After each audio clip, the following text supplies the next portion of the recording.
शैतान को मारी जाने वाली कंकरियां जमरात से कहाँ जाती हैं? हर साल लाखों हुज्जाज किराम मिना में जमरात के मकाम पर सुन्नत इब्राहिमी अलैहिस्सलाम को जिंदा करते हुए रमी की रस्म अदा करते हैं, जिसे आमतौर पर शैतान को कंकरियां मारना कहा जाता है, जो कि हज का अहम रुकन है। जमरात में कई मंजिला पुल से 3 सुतूनों पर लाखों कंकरियां बरसाई जाती हैं। ये पुल 15 मीटर ऊंचा है और इससे मुंसलिक सुतूनों पर कंकरियां फेंकी जाती हैं। हर हाजी एक बार 7 कंकरियां फेंकता है।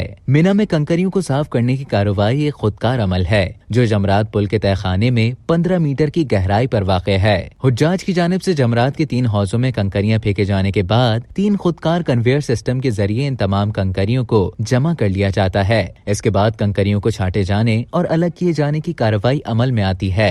ये पूरा निजाम जमरात के पुल की मुख्तलिफ मंजिलों पर नस्ब बरक़ी फाटक खोले और बंद किए जाने के जरिए काम करता है। इस तरह इन कंकरियों को मुंतकिली के लिए मुकर्ररा लारियों तक पहुँचाया जाता है, जिसके बाद इन कंकरियों को कचरा शुमार करके मुकर्ररा मकामात पर ठिकाने लगा दिया जाता है। मिना में जमरात की सहूलत ऐसी है कि ज़ायरीन गिरोह की शक्ल में पत्थर फेंकते हैं। हर साल जमरात में बरसाई जाने वाली कंकरियों की तादाद मुख्तलिफ होती है, क्योंकि कंकरियां हाजियों की तादाद के मुताबिक होती हैं। लेकिन सरकारी अंदाजे के मुताबिक सालाना तकरीबन 1000 टन कंकरियों को ठिकाने लगाया जाता है। माजी में मिना में भगदड़ की वजह से सैकड़ों आज़मीन शहीद हो गए थे। खुशकिस्मती से 2015 के बाद से ऐसा कोई बड़ा वाक़या दोबारा रूनुमा नहीं हुआ और इस जगह पर हुज्जाज किराम की आसानी के लिए कसीरुल मंजिला पुल तामीर किया गया है, जहां अब आज़मीन किसी रश के बगैर शैतान को कंकरियां मारने की रस्म अदा कर सकते हैं। रमी जमरात समेत हज के तमाम मनासिक की अदायगी के दौरान लाखों ज़ायरीन के लिए गैर मामूली खिदमात फराहम की गयी। जमरात के मकाम में आमदोरफ्त के लिए ट्रांसपोर्ट की सहूलत दी गयी। सैकड़ों पुलिस एहलकार आज़मीन के बहाव को मुनज़्ज़म करने के लिए मिना की सड़कों पर चौकस खड़े नजर आए। हेलीकॉप्टर फिजा में परवास करते रहे।